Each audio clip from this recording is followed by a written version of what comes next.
Warning, this video is intended for audiences who are 13 or older. If you are not 13 or older, please fuck off and tell your parents to moderate what you watch online. Tariq, hey. Hey. Hey, once again, William, not who's here. William? Not here, once again. For the second time in recording, for this series, he has decided not to show up.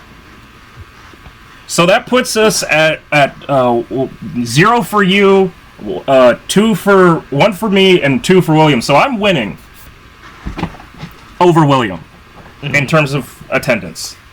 Yeah, that's what's important. Yes, that is correct. Yes. As they say with bears, it's not important that you outrun the bears. It's important that you outrun your friend. Yeah, and then it turns out your master plan once again coming into fruition. It turns out your many-step plans, right? Yes, Article 20, executing Article 66 has truly worked in my favor. Article 66 of Step 2. Step 2, Article 65 of Step 2 is, oops, get stuck in a shitty Outback Steakhouse in fucking Warner Robins, Georgia, with your 60-something-year-old coworker eating a very shitty, salty steak, and be unable to do a podcast about fucking men in rubber suits. That's really sad. Yeah. Step 66 is have William be absent the next time so that you can fully substitute him completely and supersede him in every way. Hey, so do you want to know something? I don't like the fact that this episode involves two groups chasing after an 8-year-old girl. I feel like this is very problematic, and we should contact someone, right? Yeah, I mean, the fact that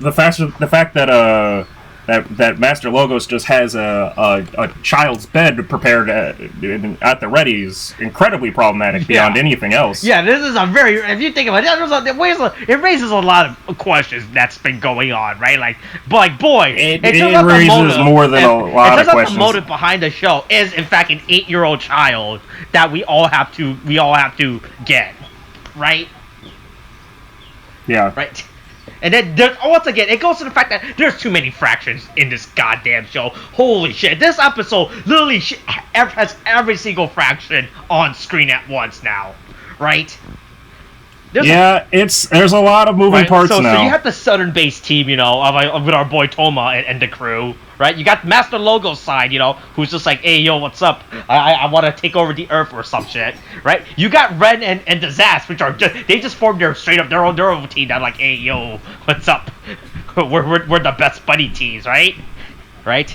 You have Kento and his Burlap Sack. They're their own team, all right? It's Kento it's the Burlap Sack featuring Kento, all right? The Burlap Sack is the main character, and Kento's just there, right? And you have Storius. What's weird with Storius, now the last Rowdy Rough Boy. He's gone from Rowdy Rough Boy to Mojo Jojo. All so there's five independent fractions in the show, right? If you think about it, which is insane for no reason.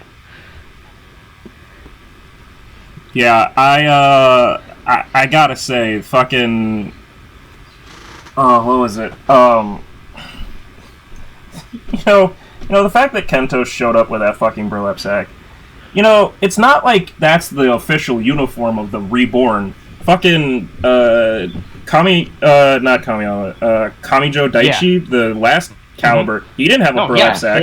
Kento had to choose that. He went to Man's Warehouse and he got a suit. He should have went to Man's Warehouse. Doesn't Man's Warehouse give you 2 suits? Yeah, instead he went doesn't they give you 2 suits for the price of 1? Oh, if you're gonna like the way you look, that might be Joseph A. Bank. I don't know. Right. But anyway, so we start out with fucking goddamn. Oh god, I keep forgetting. I keep wanting to say Sophia, but it's Luna, and Toma and Kento having this fucking age regression thing where they think that they're children again. Which is I don't like the fact that Luna does not age, right? It's it's really weird and awkward because of that, Yeah. Right? Yeah, it's super uncomfortable. Like how Toma, hey, like Toma is straight up going to, hey, look, look, this 8-year-old girl we've been looking for is here. We can be friends again, right? Yeah, hey, and we'll never let her go. Hey, the lesson that clearly Kamen Rider Saber has been teaching is age is just a number, right, Matt Gates? And then it turns out that maybe Kento was right, you know? Maybe he should get rid of the swordsman because they're all. Maybe Kento is the hero of the story, right? He's trying to stop everyone from going after an 8-year-old girl, you know, if you think about it, right? Well, clearly it didn't give it. I don't know. So here's the thing, right? It clearly didn't fucking matter. Like, because he had already sealed some of the swords. Really, it should have just been that once he seals one sword, that should be it. That should be fucking end of the fucking, like, game plan. Like, the whole thing is, like, you need all the fucking... Otherwise, what does it even matter? Does it have to seal all of them for it to work at all? Because I think that if you need to collect all of the swords, if even one of them isn't working right, it's not going to work. Right. But there we go with Master Logos and his giant sword tree. Oh god, he really touches that child way too much. This show's really uncomfortable about this shit. Yeah, that man, especially when you look at his like creepy Michael Jackson bone structure. Yeah, he's really expressive. I like that. Right? I like this actor does a good job. Yeah. You know? Yeah, of being a fucking creep. Yeah. Hey, but you know something that isn't a creep, though, Tariq? Our weekly unnamed discussion series about Kamen Rider. Oh, Jesus, fuck. A weekly discussion where I also a person who hears knowledge about tokusatsu and Kamen Rider, and not joined by my friend William this week, who's not here. No, William, fuck you. Kamen Rider, as we were joined by our special guest, Tariq, that's you, as we discuss the latest Kamen Rider season, Kamen Rider Saber. Hey, welcome to episode 35, and I will become a god, alright? So, you know what the good thing about our weekly unnamed discussion series, that's pretty much a podcast, right?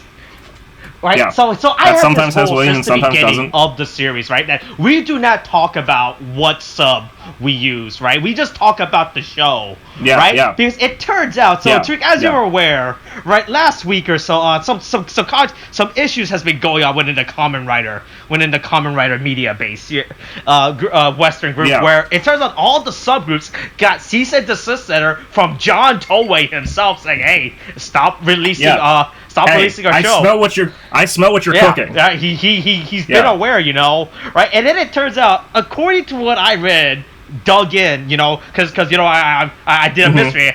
Doing that deep dive. I Googled this show, you know, like gotta find out who Matt Gates been sending those money to, right? It turns out it turns out from my research, one of the catalysts, if you will, that started this whole Toei started going after a fan subgroup was that there was another podcast discussion group of people that talked about the fan sub and like, hey, yeah, we love watching our fan sub from X group here or some shit, right?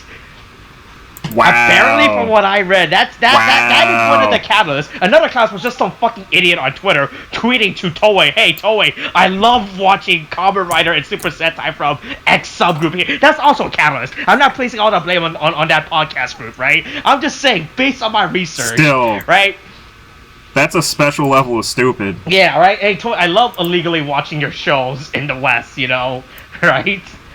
So that is why I never bring up the fan sub discussion, like so for the audience, as far as the audience is concerned, we are watching this raw because remember, Tweak, you are a resident Japanese expert, you know, right? So as the audience is aware, you are live translating this show for us as we watch, right? Yep. I am streaming it from. I'm actually if I say I'm streaming it, that's how they got the Jake Paul fight shit. Everybody's in trouble for that. I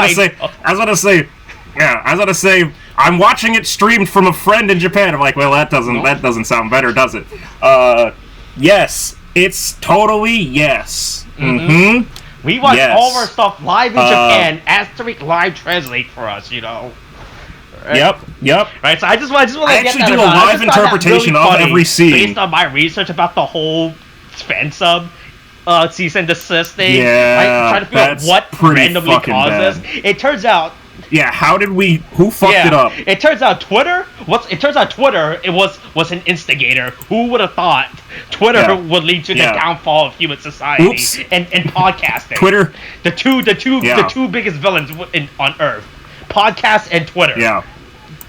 Always has been. Yeah. So we cut to Master Logos. Really don't like him petting the shit out of this 8-year-old girl. I was like, ooh boy, we should definitely call someone about this, you know? Yeah. Right? No, don't touch me there. You are in my no-no square. That's a big no-no. Yeah, and then Toma has a bad dream. He's having a sad dream. He sees Kento's there. There's a lot of lights in the forest, you know, like, oh boy, this forest is really bright all of a sudden for no reason. Yeah, the spooky forest. With giant headlights up around. But don't worry, Kento's in his dream, you know. Kento appears in his dream, right? Yeah, again, with the infinite powers of fucking Kuriyami. Yeah, so Kento wakes up. Can travel into teams. Kento wakes up in the dreams. room where in the room where we last saw Kento was before he died. Toma wakes up in the room. Yes, the unofficial hospital bed. Even though we established that there's an actual hospital in universe of the show, right? Well, the thing is, they lost Yuri, so they don't have the healer's down, so they can't fucking just heal him with that. So all they can do is give him a nice little nap. Yeah. So then we cut to B Squad, the non-Scooby gang, the non. Right, this is like those spin-off series when Shaggy and Scooby teams up with random celebrities to right. Yeah, like Batman and Robin and the fucking Harlem Globetrotters. Those are great. So Retro is with that shit was wild. and Ogami like, all right, we're at the park. The park that we only have access to film with because Japan is still in a state of emergency, right? We're in a public open spot where we can safely film, right? It's funny because this is like very clearly filmed during like winter, so it's like. The grass is still fucking dead as shit. Also, this is not the same park that was at the beginning of the show, which is the best part. This is not the same park they. Is it really not? I don't think this is the same park they. But I think it's just with the. I think it is. I think it just is with all the grass dead. Is this actually the same? Because we do because we keep saying flashback to Toma, Kento, and Luna as a kid under this tree. Yeah, but I don't think it's the same park. I think that tree where they're. I think that tree is the same tree. It's just the grass is fucking dead as shit. To be fair, we never see a big wide shot, so it's kind of hard to tell. Yeah, but don't worry, Master Logos teleports in with a child-sized bed at the ready, and his chair and a table. He literally straight up teleports for everything. I would have been amazed if he also teleported with a hot water heater as well and teacups at. That would imply that his plan was comfort. Yeah. I think that his plan is far less about providing amenities for the child and more. Keeping a child, which is insane. But so look, we're down to 2 usable riders on the northern base side. We've got Kento and everybody's here. Smash, everybody's here. It's fucking Smash Bros. Ultimate right now. Okay, all the remaining fighters are here. And Retro does the smart thing of transforming to his best form straight out the bat. No longer just teleporting to Blades to Lion Senki, and then transforming into Die Lion Senki. He's just straight up transferring to Die Lion Senki from now on. He's smart. No, he went straight into the Tatagami Hyoju Senki. He transferred that. It's like how in Digimon. Do you remember in Digimon when they first unlocked War Greymon and Metal Garurumon, right? It's like that. It's like that. Instead of going to Metal Greymon, regular Greymon, I don't remember Garurumon or War. They just straight up. They just go from Agumon to War Greymon right off the bat. They're like, we don't have time for this. We're just gonna straight off. Yeah, listen. People are dying. Warp Shinka, off the bat. So Storius is in the background. Straight past. Storius in the background. He's preying on them. Storius is in the background. Lurking. just lurking in the background. And then Toma, getting Watching. dressed, and I like how he takes the time to put on his hat. You know, like that's his defining character trait. Is he's a classy man. He needs to have his hat. You know, people are dying. Some guy stole an 8-year-old girl's, but he's like, he gotta make time to make sure he put on his hat. You know. Yeah, full on. Mm-hmm. He gotta make sure he has his hat. And then cut to Ren and Discuses. Just shit posting. These characters are just shit posting at this point, right? Oh. Yeah. Oh, yeah. And once again, they're eating a green ninja or green wind ramen or whatever. Yeah, the fucking on-brand ramen. Mm-hmm.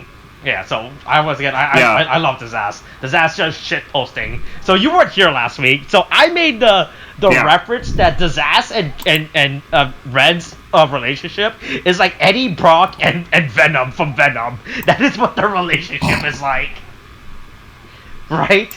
Yeah. Because Red's just trying to live, but Discuses is just shit posting with him. Like, hey, yo, let's go do some stuff, you know, right? Like Red's just trying to. Hey, Hey, I'm gonna sneak in your brain. Let's do another job. It's really funny how Discuses is, if you think about it, Discuses is just Venom at this point, you know. He's really just a shit posting around Red and harassing him to do stuff, which is great. I love Discuses. Yeah, Discuses is pretty fucking good in just about everything that he does. Yeah. So Rentaro is fighting Ryuga, and then William put this out. Apparently, every time that Dorando does his special move, he always teleports to the back. He always does a back attack. Huh? Yeah. Oh yeah. He always stabs you in the back. And then because he's a bitch. And but Rentaro figures it out, and he's like, oh. It's not that much of a crazy fucking like. Here's my thing that I thought was funny was like. It's not that much of a crazy fucking, like, reveal. I don't know why he's so fucking frustrated by, Toma, like, doing the, like, figuring out the plan. It's like, yeah, you go behind their back, like, every single fucking time. However, anybody with a brain could see that. Your strategy's really bad, you know. You don't... I'm just saying, you don't have a big strategy plan. Maybe fucking figure that out. Yeah. Yeah. And then apparently at some point, Rinka Shindai just kidnaps Ogami and Daishiji. We weren't watching. Yeah. Oh yeah. She just beats. No, she was beating the shit out of them on the side because they were like, oh, "Okay, we can help too." And it's like, "What the fuck did you think was going to happen?" None of you guys have anything. You don't have your swords. You didn't even get like real swords. Get like steel swords to break. Yeah. You're like, I'm just gonna be. Nope. Right. Bad plans. Yeah, Bad plans abound. They did not come in with weapons at any point. But don't worry, Kanto comes in with his burlap sack. You know, he's like, oh boy, I'm here now. Yeah. Oh yes, this my plan. This is all part of my master plan, right? Yes, I've clearly been doing. I know exactly what I'm doing. Right? He's like, oh no, this is my plan has worked. While you guys were scheming, I've been scheming to get all the swords gathered. Right? It's part of his 20,000 master plan. But don't worry. Once again, go into the fact that his shirt has too many goddamn independent parties.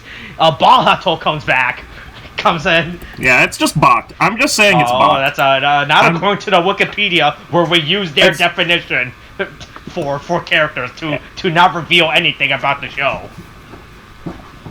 I mean, it's.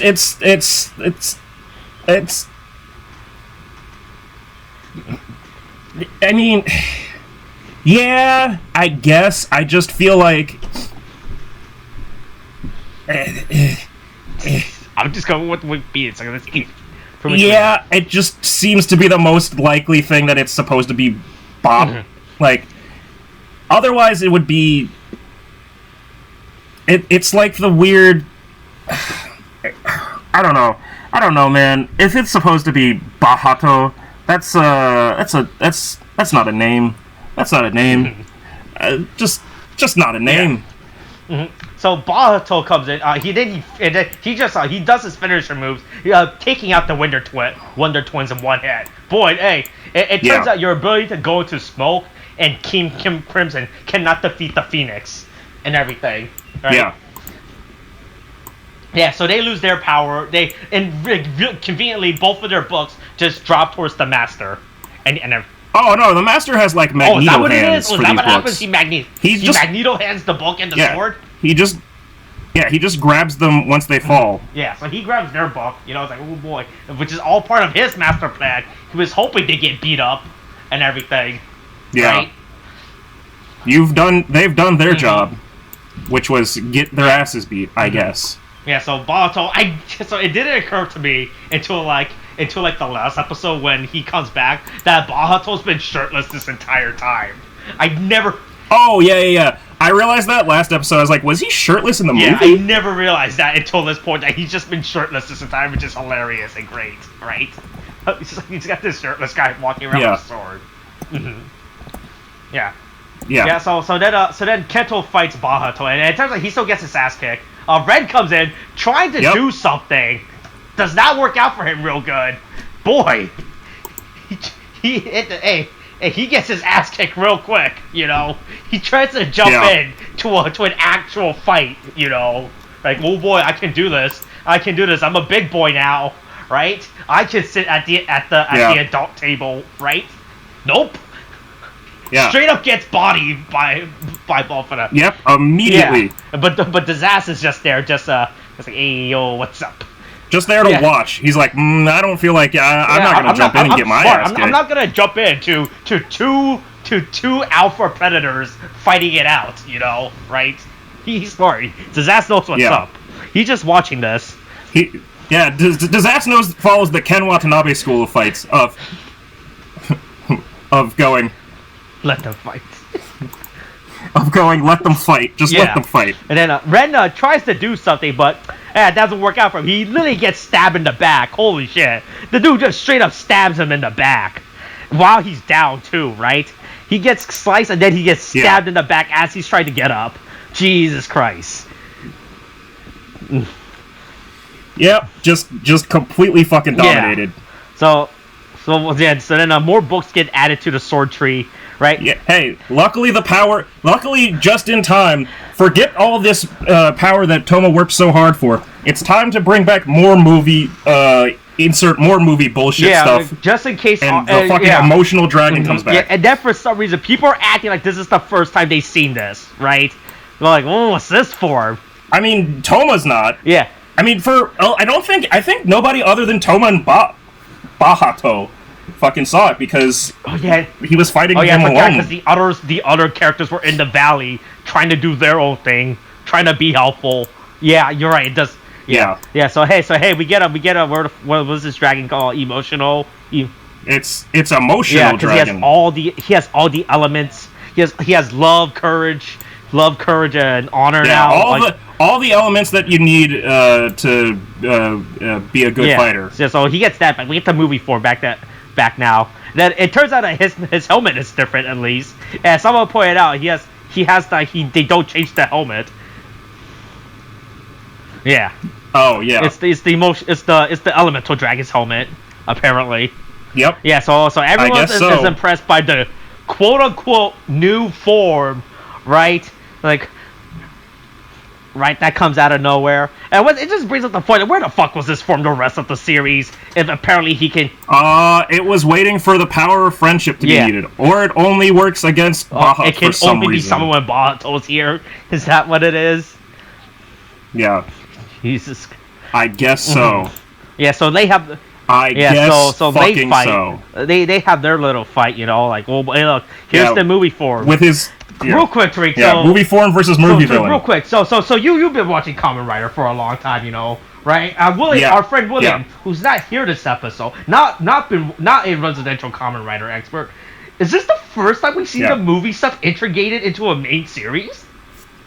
I'm trying to remember. Right, because these movie stuff usually. What do you mean by movie stuff? What do you mean by movie stuff? Like the movie form. Like this is like how. Like a movie form? Yeah, in the main series, not counting like post series, right? Because you know stuff like Super Tatoba comes back every now and then, but that's only relegated. Yeah, technically Zio had the drive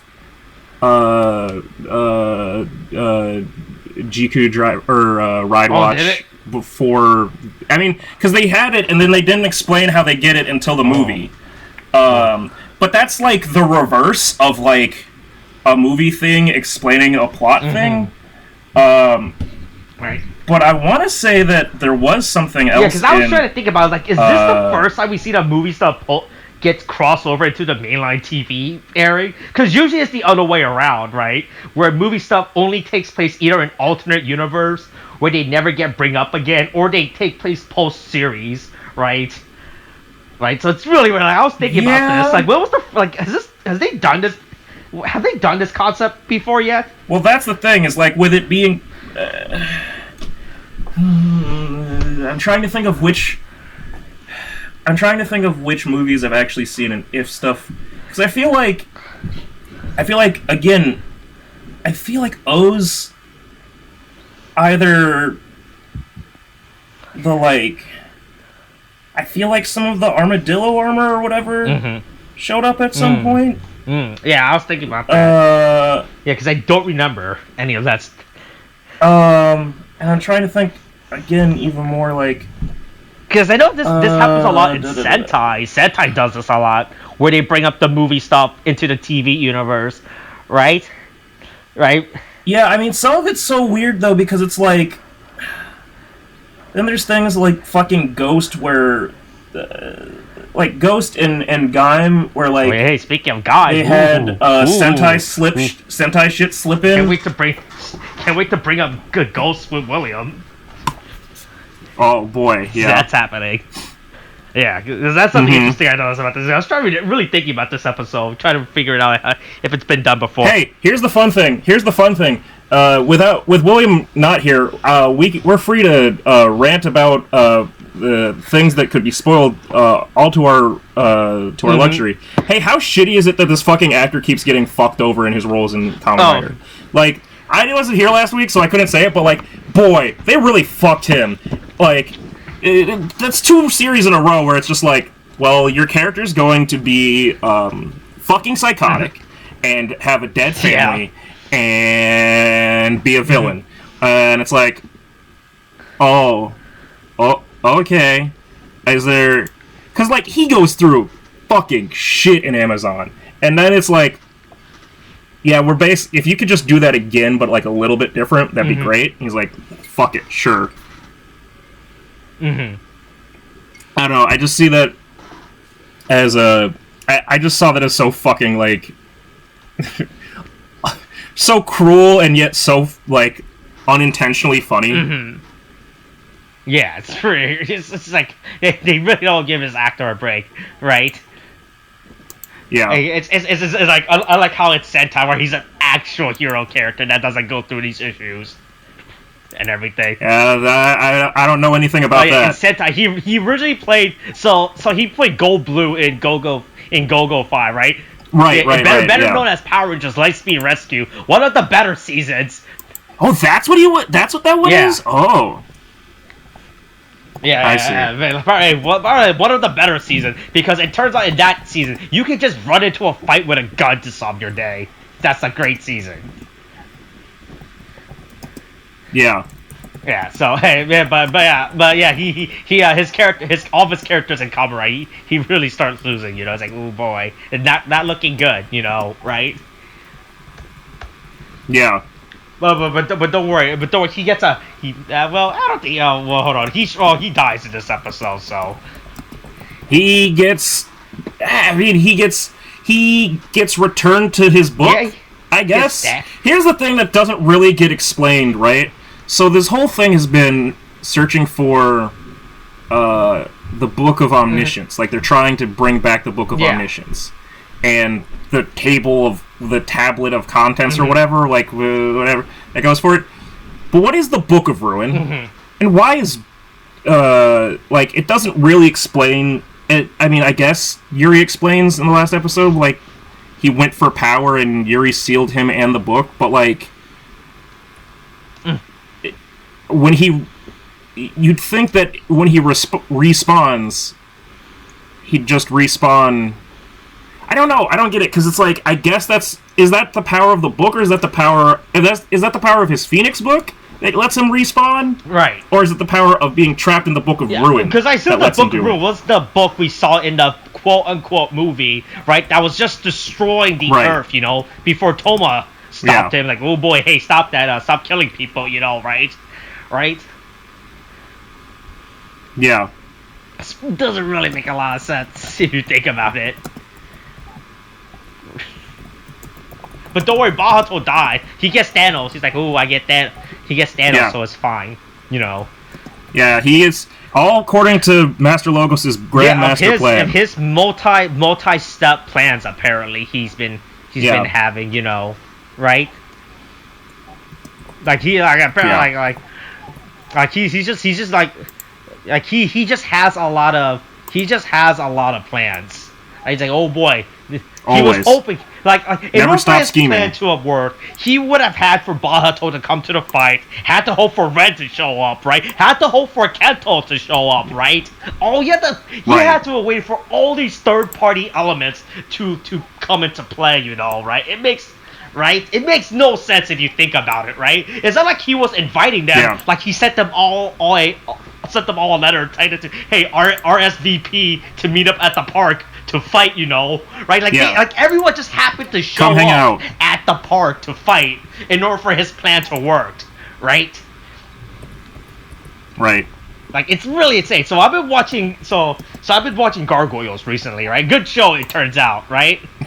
Great segue, great transition, ultimate best transition in the history of transitions. Mm-hmm. Yeah, so here's the thing. So in Gargoyles, right, history lesson for like a 30-year-old show. There's the character named David Xanatos, right, who was the quote unquote main villain throughout the series, right? And basically at the end of at the beginning of this episode, he devised a plan. Like, okay, this is my plan to kill the Gargoyles for today, okay, right? So basic plan, you know, he wants to kill the Gargoyles, right? Understandable, right? Right? Yeah, you would think, right? But at the end of it, he always loses. Like, oh, he's like, the Gargoyles defeated me, right? But then it turns out, no, I wanted the Gargoyles to defeat me so I can enact my real plan that I had in secret. Me losing was part of the plan to enact my real plan. Yeah. My first plan to kill the Gargoyles would have been fine, right? But my secret, real plan was to be defeated. Right? Yeah, I think... So it seems like the whole thing with Toma was like he was trying to get Toma to become such like a threat that he would be able to beat all of the other ones, and then once he was all tired out, he'd pick up the spoils like a little book gremlin. Yeah. Right? It's insane. But I mean, it's nothing like David Xanatos and his plan. Turns out, by the way, apparently the way that he devises plan spawned like this whole trope called the Xanatos Gambit, right? It's insane. I read about it. It started that alone? Yeah, it's like there's an actual TV trope article about it if you look it up. Like there's like when it's old spreadsheet. I'm gonna post this here. Here, this is the literal image that they post on the TV trope for the Xanatos Gambit. It's insane. This whole diagram, right? That is how David Xanatos works, right? Unlike the Master of Logos and his plan, which makes no fucking sense. He has too many factors going on, right? In order for his plan to work. Yeah. What I'm trying to say is that the Master of Logos is not David Xanatos, is what I'm trying to say. Yeah, that's a pretty solid plan right there. Except it's the even if I lose, I win plan. Which is the what's known among school shooters as the Columbine strategy. But I guess if you think about it, you can't kill me, I kill me. Get his plan, so he does get. Kind of. Hey, let's not ignore the fact that Storius is off in the tree, off behind another tree, going like taking notes because he took some time to build his own Sophia, and so he's taking notes on how to fucking open the book himself, and I'm pretty sure that's what he's aiming for next. Also, for some reason, Sophia is unable to, take Luna's place and, save her, so I don't really know what the point of even making Sophia an artificial life form that's supposed to be in her image. Yeah, it's supposed to do all four roles. It's supposed to do, right? Yeah. Yeah, so the master logos makes the big tree in the sky, you know? Yeah, he makes the Cleafort tree. Alright. And the Yggdrasil starts to form or whatever. And Sophia tries to do something. It doesn't work, it turns out. Like her one job. Yeah. Apparent throughout their you had one job, which was take the place of this child. Right? And it just doesn't work, it turns out. It just is not really there. Sad, you know, like this is what your life has been up to this point. Like this is your one moment, right? And then it just doesn't work. Yeah, do not miss your chance to fight. Your one opportunity. You only have one lifetime. Mom spaghetti. Right? Yeah. So basically, the book is created, and you know, right? Everyone's like, "Oh boy, what's going on?" Disaster once again, proving himself to be best characters. Like, this is getting exciting, you know. Oh boy, end of the world business. I'm all up for that, you know, right? Disaster shit posting about this situation. Like, hey, we're all gonna die. Better post some meme about this, you know, right? Oh man, can I get some? I'm gonna get some popcorn and just watch shit happen. Yeah, but then then we finally cut to the best scene that everyone's been talking about all weekend since this episode aired. Right, Luna creates the magic. What? Toma reaching for a small girl? Luna creates a magic staircase, and we just have this scene. Oh yeah. God, this scene is so. Yeah. It's follow the yellow brick road. This is so fucking bad. It's hilarious, right? Like, holy shit. Yeah, it's, especially when he starts running, and it's, like, oh boy, the run. Oh boy, the run, though. That first run where he just, like, flails for a bit. What do you think that okay, so, let's try to go behind the scenes. Alright, as you know, Tariq, I for have a sec. what years of knowledge of film. Me and William are film knowledge historian, you know, where we know all about movie production and all that stuff, alright? So I'm the foremost expert on this. Yeah. Mm-hmm. So, what do you think they put under the, like, Toma's actor's feet? Like, what do you think he... Alright, so this is legitimately how I feel what happened. What was he fake running on? He definitely filmed in front of a green screen, right?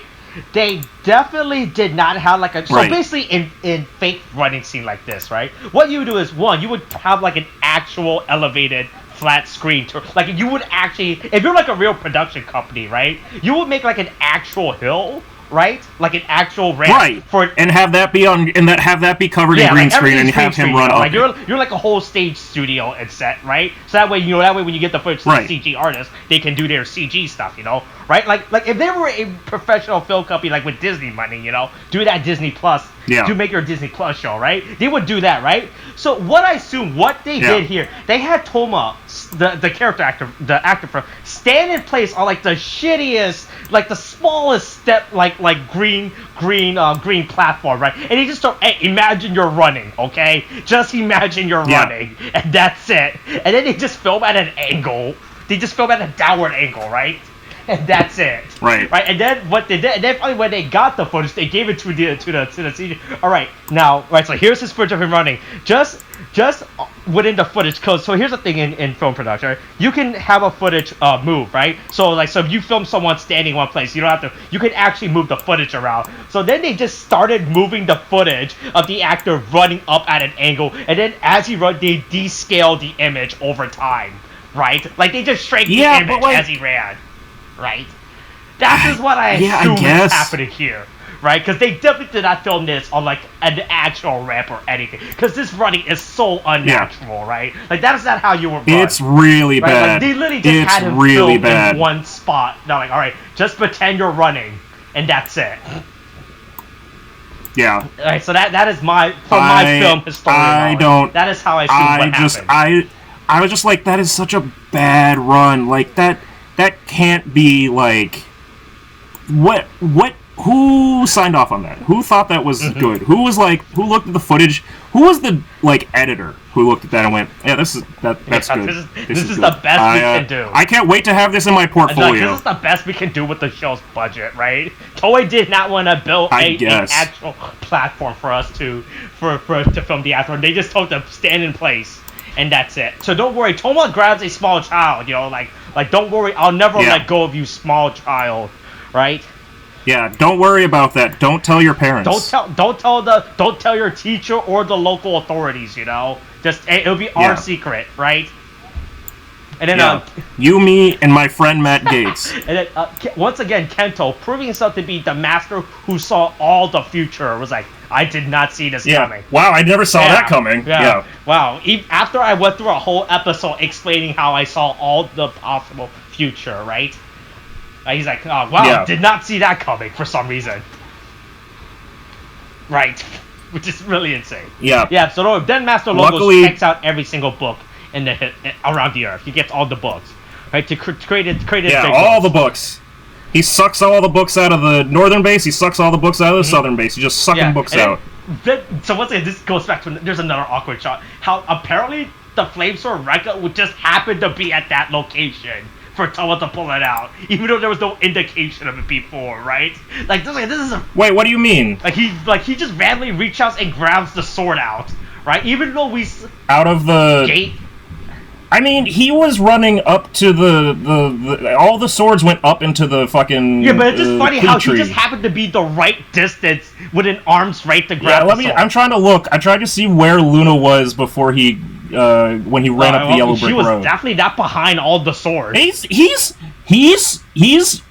up there pretty close.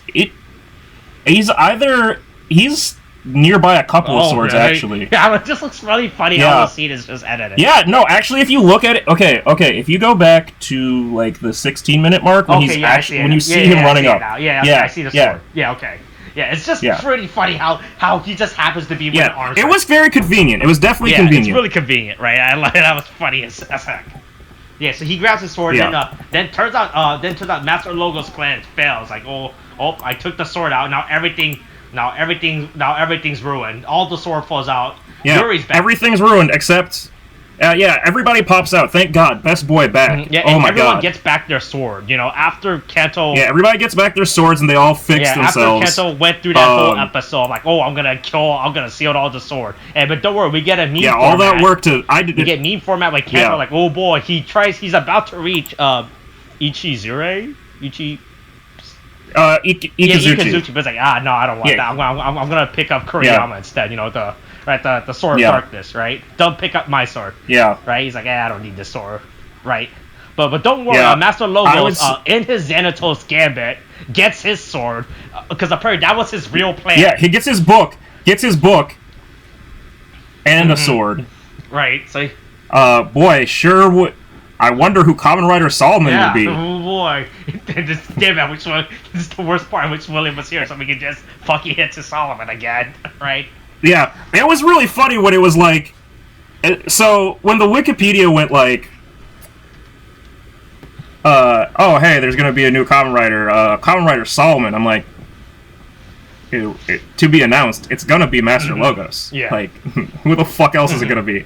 It might... Storius might steal it from him, but it's gonna be Master Logos first, that's for fucking sure. That's like literally like the only character who could possibly be like so like because I was thinking there's no way they're gonna introduce a new character at the last story arc, right? There's no way they're gonna do it. It has to be like, I mean, they pulled it has to be one of the last two characters that does have a Kamen Rider form yet, right?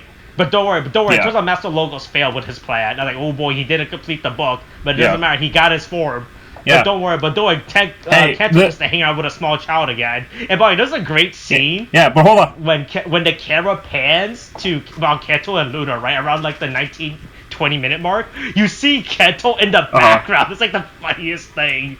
You just see him watching both of them, which is so funny, right? Yeah, I will say this though. Wait, hold on. Let's see. I'm trying to get back to it. Yeah, he's just off in the fucking distance. It's so funny. Just standing there. But you've watched Harold and Kumar go to White Castle, right? Okay, So when May just shouts, "He's got a book!" I just thought of the fucking black dude in the jail who just like gets fucked around with the cops. And I'm just like, it's just like, I just have a book, man. Like, what the fuck? Like, we're oh, he's got a book. Oh, okay, and yeah. So Luna disappears. But Luna disappears again. Like, oh. Yeah, Luna goes back to goes back home to safety where adults aren't going to murder her. Or go after or chase her, Maybe. you know. Kento just takes Kuriyama and leaves. Had an opportunity. I mean, there was nothing stopping him from getting the Thunder Sword at that point, yo. He could have just gotten 2 swords at that point, yo. Oh yeah, he could have taken 2 swords. He could have sealed that sword if he wanted to pick it. And then you could just have 2 swords, you know. It turns out 2 swords are better than 1, right? Yeah, you can dual wield. Yeah, nothing's stopping you, you know. Yeah, but don't worry. But then May tells Kento to don't be sad, you know. Like, don't worry, we'll find that little girl again, so it's fine, right? We'll never stop. We'll never stop going after this small child, you know. Yeah, we won't stop until that small child is in your hands again. Jared from Subway. Oh yeah, so is this going back? I was like, this is not the same park, right? So Toma has the flash, like has a pseudo flashback of them sitting at the tree, right? And then it fades to the tree, but this tree has a completely different structure. I don't think this is the same tree. Hold on, let me see if I can. Towards the end, when Tomo's looking off, right? You see the 3 of them sitting at the base of the tree. You see this tree is slanted, curved, right? Then it fades to a tree that's facing upward, that's growing vertical, right? I don't think this is the same tree. Yeah, hold on. This is not the promised place. Not the... Oh, yeah, that is definitely... But he's looking at this tree. No, but this is... I'd have to look back at the older episodes, because I think that's just... It might not be the same tree, but I think it's the same tree. It's definitely not the same tree from the flashback, but it's definitely the same I think this is definitely the same park that we've been saying has been the same place we haven't over and over again. Park, so that could be it, right? Well, I didn't think that it would change to fucking dead as shit. So, like, I didn't think we'd be coming back to this damn park. If you look at the opening, you see the tree. Okay, if you actually look at the opening, it's the exact same tree. Okay, it makes sense. I'm rewatching the opening. Okay, it's just everything is just dead as shit. Yeah, everything is just depressing because they filmed this during because within TV production, you film the stuff in advance. Right, you don't film this stuff before it goes to air the following week, right? You film this stuff pretty far in advance, right?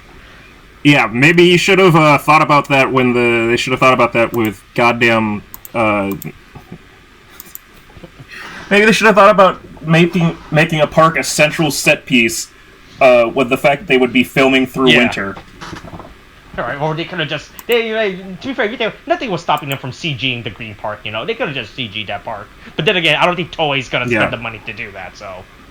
Because apparently they can't afford money to build a ramp. How they're gonna spend money to make a Green Park. Yeah, I guess so. Yeah, so that's this week's episode. Toma's Sad Boy. Next week's episode, who's this? Who's this mysterious a new Kamen Rider appears. Who could it possibly be? Oh boy, who's this mysterious with a bunch of repaint, with a bunch of kit bashing armor pieces, it turns out. Yeah, it looks like... Okay, let's see if we can kind of like break that. Has someone broken it down already? It is made from, okay. It is Jaku it looks like the head is... Calibur's head. It's Calibur's head. Mm-hmm. It turns out his body is made out of the armor pieces from Kamen Rider 01. There's a bunch of Kamen Rider 01 that makes sense. character armor pieces that are repainted, and the sword is the Excalibur sword. Yeah, it's just the exact. You can see it. Yeah, you can see it. That's why we haven't had the King Arthur book, because they only had the one copy of the sword, and they had to fucking spray paint it. We have to get. Yeah. here's the meme. Oh, now yeah.